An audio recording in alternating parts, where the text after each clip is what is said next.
हम सबसे पहले यजमान के पास जाएंगे, सबसे पहले उसको क्या कराएंगे कि पवित्रीकरण करेंगे ना यजमान को।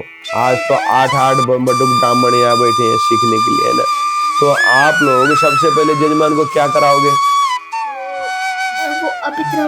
हाँ, आप कुची लोगे, किसकी?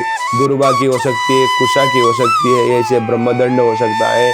इससे जल में लगाकर क्या बोलोगे? ओम अपवित्रः पवित्रो वा सर्वावस्थांगतोऽपि वा यः स्मरेत् पुंडरीकाक्षं सवाह्यभ्यन्तरः शुचिः।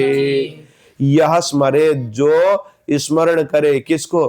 पुंडरीकाक्षम, कमल नयन भगवान को, वो सब बाह्य, बाहर से और अंदर से शुचि ही पवित्र हो जाता है। भगवान का नाम स्मरण कराओगे यजमान को और जल के छींटे देकर पवित्र करोगे। पवित्र करने के पश्चात क्या करोगे भाई? अब यजमान पवित्र हो गया, अब उसको आचमन करवा के उसके अंदर से भी पवित्र करना है। गंगा जल को डालकर शुद्ध जल से आचमन करवाओगे। वो आचमन करवाने के मंत्र कौन से हैं? ओम केशवाय नमः स्वाहा पिलाना है ना। उसके बाद ओम नारायणाय नमः स्वाहा, ओम माधवाय नमः स्वाहा। 3 बार आचमन करने के बाद क्या करोगे?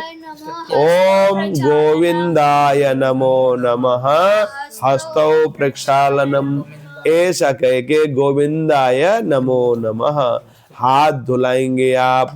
हाथ धुलाने के लिए मंत्र, यानी ये भगवान जी के नाम है, इनको आगे पीछे हो गए ऐसा टेंशन लेने का नहीं। यजमान के सामने अपने को टेंशन बिल्कुल लेने का नहीं है। सब पक्के हो गए। अब इसके बाद क्या करना है? अगला काम क्या है? आप तिलक लगाना है भाई। देवो भूत्वा देवम यजेत, भगवान की पूजा करने के लिए भगवान जैसा बनना है, भाव ऐसे बनने हैं, तो तिलक लगाओगे। और सुनो, तिलक लगाने से पहले यजमान का ही तुमने आचमन कराया, यजमान की पत्नी होगी तो उसका नहीं कराओगे? हाँ, तो उनको भी तो कराना पड़ेगा। तो भाई उनके लिए गंगा जमुना इनके नाम से भी कर सकते हो, गायत्री सावित्री सरस्वती इनसे भी कर सकते हो। जैसे ओम गंगायै नमः स्वाहा, ओम यमुनायै नमः स्वाहा, ओम सरस्वत्यै नमः स्वाहा। अब 3 बार आचमन हो गया हाथ धुलाने के लिए। ओम नर्मदायै नमो नमः हस्तौ प्रक्षालनम, ऐसे यजमान पत्नी का भी हाथ धुआ दिया। और सारे बहुत वहां पर यजमान बैठे होंगे, तुम्हारे छोटे बेटे यजमान के पुत्र पुत्रियां, तो भी उनके क्या करेंगे आप?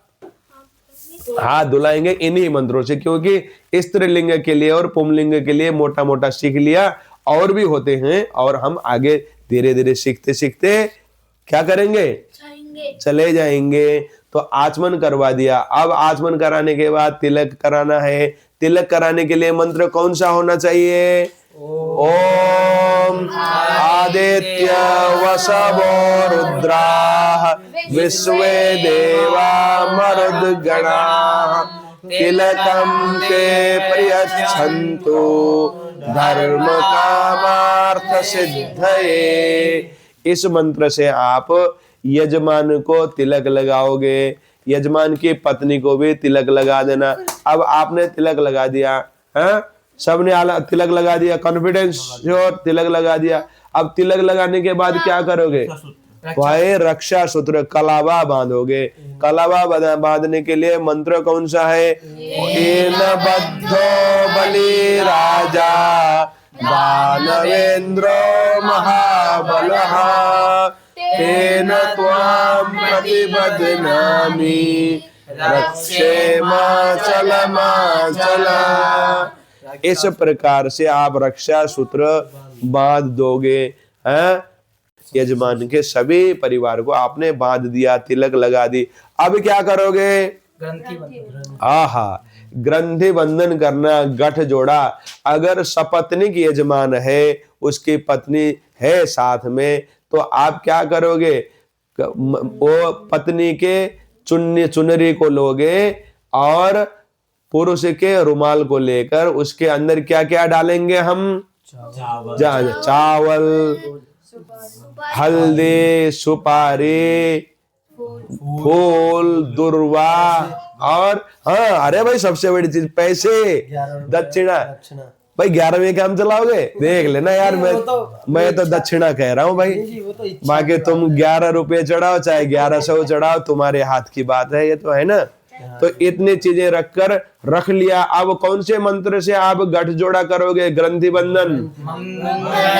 भगवान विष्णु मंगलम गरुड़ध्वज मंगलम पुंडरीकाक्ष मंगलायातनो हरे। यानी भगवान का नाम स्मरण करके आप मंगल ग्रंथ बंधन करोगे। गढ़ जोड़ा कर दिया, अब इतने काम हो गए, आचमन करा दिया, गढ़ जोड़ा करवा दी। गढ़ जोड़ा करवाने के बाद अब क्या करना उचित रहेगा? दीपक जलाएंगे। दीपक हमारे कर्म का साक्षी है। क्या है? दिमाग में रखिए, ये क्या है? दीपक कर्म का साक्षी है। हम जो काम करते हैं ना, उन कामों के, हमारे कामों के 9 लोग साक्षी होते हैं। कौन कौन? बोलो। सूर्य भगवान।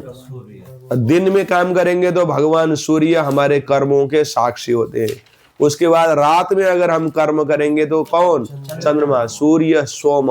और उसके बाद हमारे कर्मों के लेखा जोखा रखने के लिए एक बैठा हुआ है बही खाता लेके, उसका नाम है यम। यम देवता, यमराज वो। उसके बाद काल, ये समय है ना, ये काल देवता, काल के अभिमानी देवता।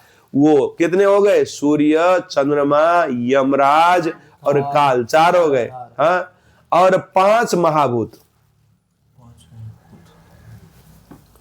5 महाभूत कौन कौन है भाई? पृथ्वी, वायु, जल, तेज और आकाश, ये 5 महाभूत। 5 महाभूत और ये 4 कितने हो गए? शुभ और अशुभ हमारे कर्मों के ये 9 साक्षी हैं। तो दीपक जलाने के लिए मंत्र कौन सा है? हाँ देखो, इनमें बहुत मंत्र हैं। पंडित जी वो भी है, त्रिपाठी जी वो भी है। हाँ, हमने कई सारे मंत्र बताए। एक तो चंद्रमा मनसो जात चक्षोः सूर्यो अजायत श्रोत्राद् वायुश्च प्राणश्च मुखादग्निरजायत। ये वैदिक मंत्र है जिससे दीपक प्रज्वलन करना है। दूसरा बहुत प्रसिद्ध लौकिक मंत्र है, ओम दीप ज्योति परब्रह्म दीप ज्योति जनार्दन दीपो हरतु मे पापम यज्ञ दीपो नमोस्तुते। अथवा दीप ज्योतिर्नमोस्तुते। ऐसे दीपक को जलाने के लिए मंत्र हो गया। शुभम भवतु कल्याणम आरोग्यम ज्ञान संपदः। उसमें शत्रु बुद्धि विनाशाय आपको बार बार मिलेगा, लेकिन ऐसा नहीं है। क्या है ये? हमको तो दूसरे की शत्रु की बुद्धि क्यों नाश करनी है? हमें देखो, हम दूसरे के पैर काट के आगे क्यों बढ़े? अपने को बड़ा बनाने के लिए दूसरे के लाइन को मिटाने की जरूरत नहीं है, अपने लाइन को बड़ा कर दो ना यार। तो हम क्या करेंगे? आत्म तत्व, हमारे अंदर के तत्व प्रकाशाय, आत्म तत्व प्रकाशाय दीप ज्योतिर्नमोस्तुते। शुभम भवतु कल्याणम शुभम भवतु कल्याणम आरोग्यम ज्ञान संपदः आरोग्यम ज्ञान संपदा आत्म तत्व प्रकाशाय आत्मतत्त्वप्रकाशाय दीपज्योतिर्नमोऽस्तुते दीपज्योतिर्नमस्तुते आत्मतत्त्वप्रकाशाय आत्मतत्त्वप्रकाशाय दीपज्योतिर्नमोऽस्तुते। दीपज्योतिर्नमस्तुते। आपको बहुत जगहों में यह आत्म तत्व के जगह में क्या मिलेगा? शत्रु बुद्धि विनाशाय। हमें शत्रु की बुद्धि विनाश करने के लिए कोई पूजा नहीं करनी है। हम तांत्रिक पूजा नहीं कर रहे, हम पुष्टि कारक पूजा करेंगे। हम क्या करेंगे? हमारे आत्म तत्व भगवान प्रकाशित करें, हमारे बुद्धि और विवेक को बढ़ा दें, हमारे लाइन लंबी हो। हम किसी की लाइन हमारी उसकी लिखा रेखा को नहीं मिटा रहे, इस भाव से हम पूजा करेंगे। ठीक, ध्यान करके भगवान के चरणों में रखेंगे। दीपक का ध्यान हो गया, दीपक की पूजा हो गई। अब हमने दीपक की पूजा करी, अग्नि की पूजा की। ऐसे पंच महाभूतों की पूजा भी होती है। पंच महाभूत पृथ्वी, जल, तेज, वायु और आकाश। तेज के रूप में अग्नि की तो पूजा हो गई, दिया जला दिया आपने, है ना। अब सूर्य भगवान को, सूर्य को अर्घ्य देने के लिए यजमान को आप यही कह सकते हो। सूर्य को अर्घ्य अगर उसने सुबह दे दिया है तो आपको कहने की जरूरत नहीं। अभी यहीं पर आचम्य प्राणायाम्य ऐसा किताब में लिखा हुआ आपको मिलेगा, यानी यहीं पर अब यजमान को प्राणायाम करने के लिए कह सकते हो। ध्यान रखना, कॉपी में लिखो, बड़े सभी पंडित जी कॉपी में लिखो, प्राणायाम करने के लिए। प्राणायाम करने से कौन से महाभूत की पूजा हो जाएगी?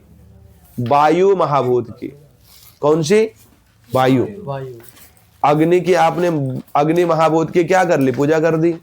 प्राणायाम्य लिखा होता है किताब में, वो वहां पर इतनी व्याख्या नहीं करेंगे, लेकिन बताया गया होता है। तो प्राणायाम कैसे करेंगे? सांस को पूरक यानी पहले पूरा करना, कुंभक यानी भरना, और रेचक यानी छोड़ना।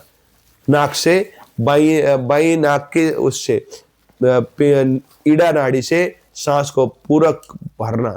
उसके बाद नाक के छिद्र को बंद करके कुंभक उसको रोके रखना और छोड़ना। ये मंत्र के साथ होता है, इसी को प्राणायाम कहते हैं।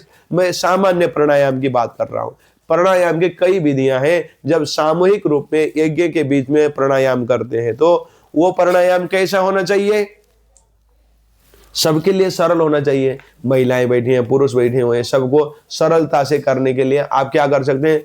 कमर को सीधा करिए, लंबी गहरी सांस लीजिए, उसके बाद हम 3 बार ओमकार का उच्चारण करेंगे। ऐसा कहते ही प्राणायाम आपने करवा दिया। जैसे हम करके देखते, आप लोग सब कमर सीधा करें, रीढ़ की हड्डी को सीधा करें, आंखें बंद करें और लंबी गहरी सांस लेकर हम 3 बार ओमकार का उच्चारण करेंगे। ठीक है?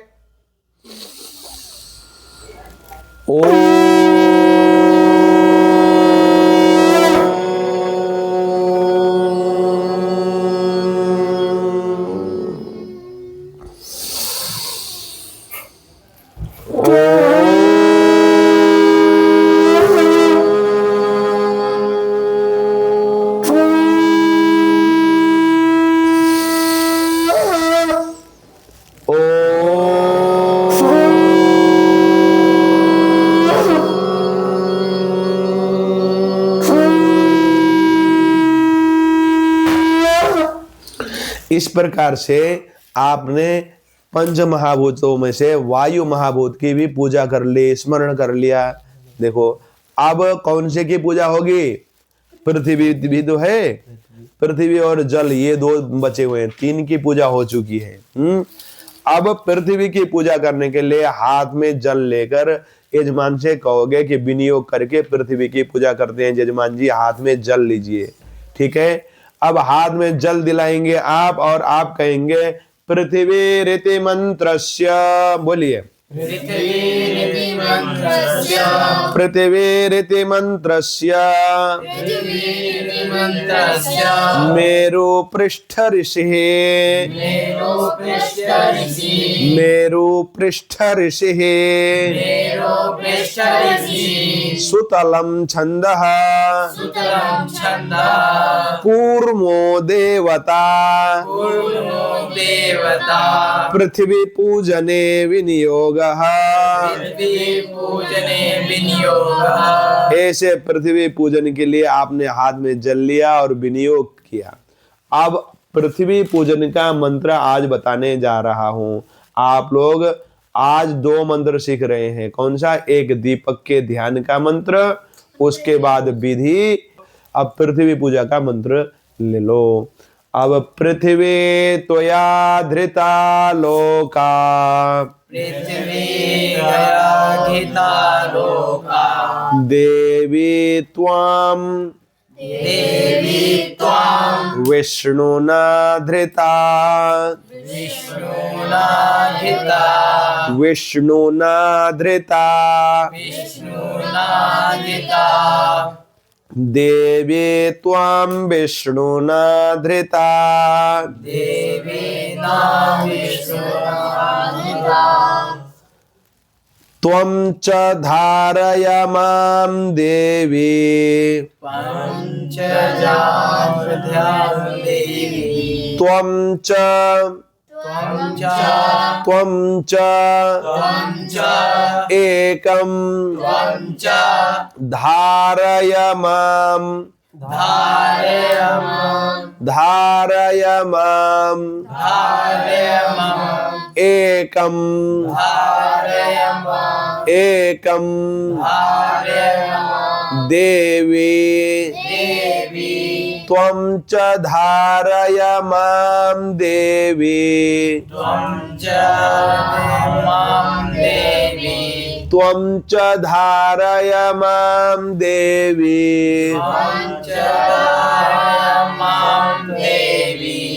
एकं एकं धारय मां देवी एकं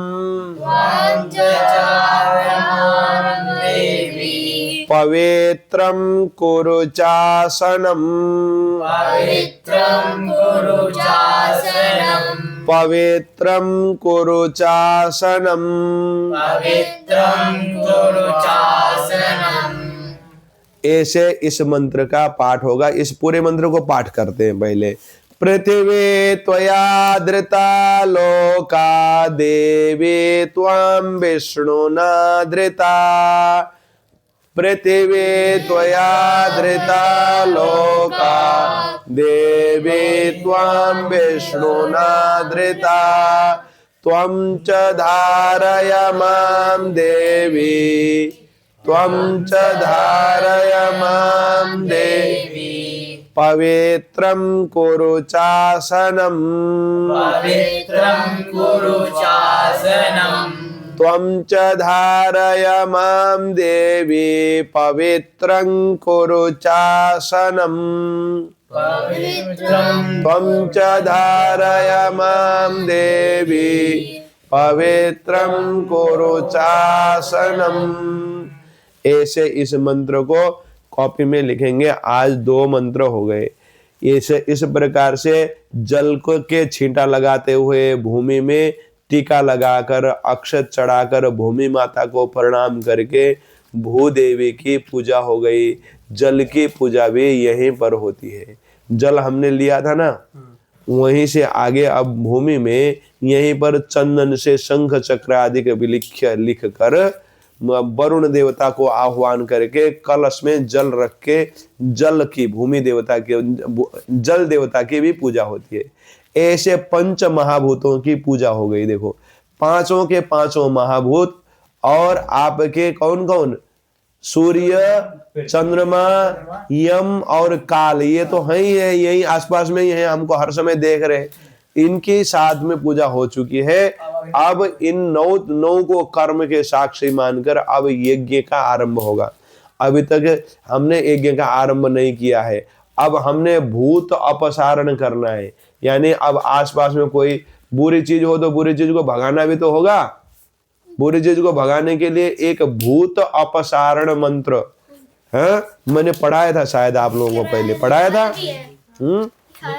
लिखाया है, वो क्या है बोलो, कौन सा मंत्र है? ते भूता ये भूता भूमि संस्थिता ये भूता विघ्न कर्तारस शिवाज्ञया। भगवान शंकर जी के आज्ञा से वो सारे भूत प्रेत पिशाच शाकिनी डाकिनी यहाँ पर हो तो वो सारे कहाँ चले जाए? यहाँ से दूर चले जाए। अपसर्पंतु सरपंतु, परे सर जाओ, परे हट जाओ यहाँ से, हमारे यज्ञ भूमि से, हमारी भूमि से, हम जहां जहां हम अपना का कारोबार फैलाते हैं वहां से दूर भाग जाओ। और इसको भगाने के बाद उनके रक्षा के लिए क्या करना होगा? हमें 10 दिशाओं में देवताओं को नियुक्त करना होगा। उनको हम कहते हैं 10 दिक्पाल, दिग्गज। वो 10 दिग्गजों के ऊपर बैठकर 10 दिशाओं से हमारी रक्षा करते हैं। पूर्व में हाथी है, सुप्रतीक नाम का हाथी है, उसके ऊपर भगवान इंद्र बैठ के रक्षा करते हैं। पूर्वे इंद्राय नमः, पूर्वे इंद्राय नमः, पूर्व से इंद्र भगवान हमारी रक्षा करे और यहाँ से भूतों की अपसारण हो जाए। पूर्व और दक्षिण के बीच में अग्नि देवता, आग्नेय अग्नये नमः। फिर दक्षिण में दक्षिणे यमाय नमः, दक्षिण दिशा यमराज का है, यम भगवान वहां से रक्षा करे। यज्ञ स्टार्ट होने से पहले हाँ, ये सब दिया जल गया, हमने 9 के 9 कर्म के साक्षियों को बुला लिया, पूजा कर ली, प्रणाम कर लिया, सब कुछ हो गया। अब उसके बाद दक्षिण और पश्चिम के बीच में नैऋत्य, नृत्य, मृत्यु कोण कहते हैं इसको। नैऋत्य में नृत्य भगवान रक्षा करे, नैऋत्य नृत्यये नमः। फिर पश्चिम में वरुणाय नमः, पश्चिम में वरुण भगवान रक्षा करे। उसके बाद पश्चिम में हो गया, पश्चिम और उत्तर के बीच में वायव्य दिशा होती है, वायव्य में वायु भगवान रक्षा करे, वहां पर वायव्य वायव्य नमः। फिर उत्तर से कौन रक्षा करे? कुबेराय नमः, उत्तरे कुबेराय नमः, उत्तर में कुबेर भगवान रक्षा करे। उसके बाद ईशान्य में कौन रक्षा करे? ईशान्य में भगवान शंकर जी, ईशान ईशानाय नमः, ईशान में भगवान शंकर जी रक्षा करे। फिर ऊपर से एक दिशा है, 10 दिशाओं में से 8 दिशा ये हो गए।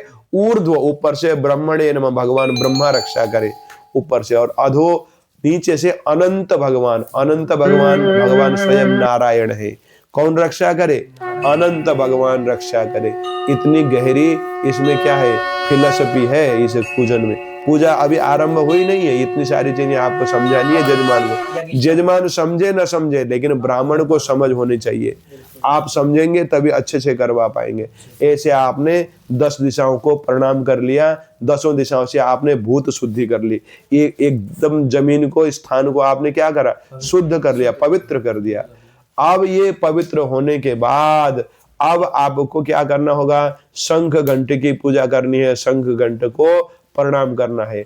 बिना मंत्र के करिए, मंत्र है, मंत्र बाद में हायर लेवल में बताएंगे, अभी आरंभिक लेवल है, इसलिए मंत्र के बिना शंख और घंटे की पूजा करें और शंख को फूके, घंटे को बजाएं। शंख घंटे बजाने के बाद अब क्या करना है? अब स्वस्ति वाचन करनी है, जो हमने अभी पढ़ाई की। इतने दिनों से, महीने भर से हम जो आनो भद्रा से पढ़ रहे थे स्वस्ति वाचन, उनको अब पढ़ना है। देखो, यज्ञ होने से पहले हाँ, ये मंगल स्वस्ति यानी कल्याण, वाचन यानी बोलना, कल्याण वाचक मंत्रों को बोलना। वैदिक स्वस्ति वाचन, उसके बाद सुमुखा सैकदंत, ये पौराणिक स्वस्ति वाचन है, पुराणों में कहे गए अच्छे मंत्र हैं, इन सब को। और 14 नमस्कार है, 14 देवताओं को नमस्कार करना है बीच में। 14 देवता कम से कम न्यूनतम इतने देवता को तो प्रणाम करने के बाद ही यज्ञ आरंभ होगा। श्रीमन गणाधिपतये नमः से लेकर ये आरंभ है। तो आज हमने इतने मंत्र आपको बताए, इन मंत्रों को आप कॉपी में लिखेंगे, आपके व्हाट्सएप ग्रुप में भी ये डाला जाएगा, वहां से आप लोग उतारेंगे और रविवार के दिन तक आप लोग याद करके भी आएंगे। उसके बाद के हम लोग क्या करेंगे? उसके बाद के अगले मंत्र अगले कक्षा में जोड़ेंगे और संकल्प में प्रवेश करेंगे। संकल्प कैसे करना है, संकल्प का मतलब है कि पंचांग को कैसे जोड़ के संकल्प को पढ़ेंगे, है ना।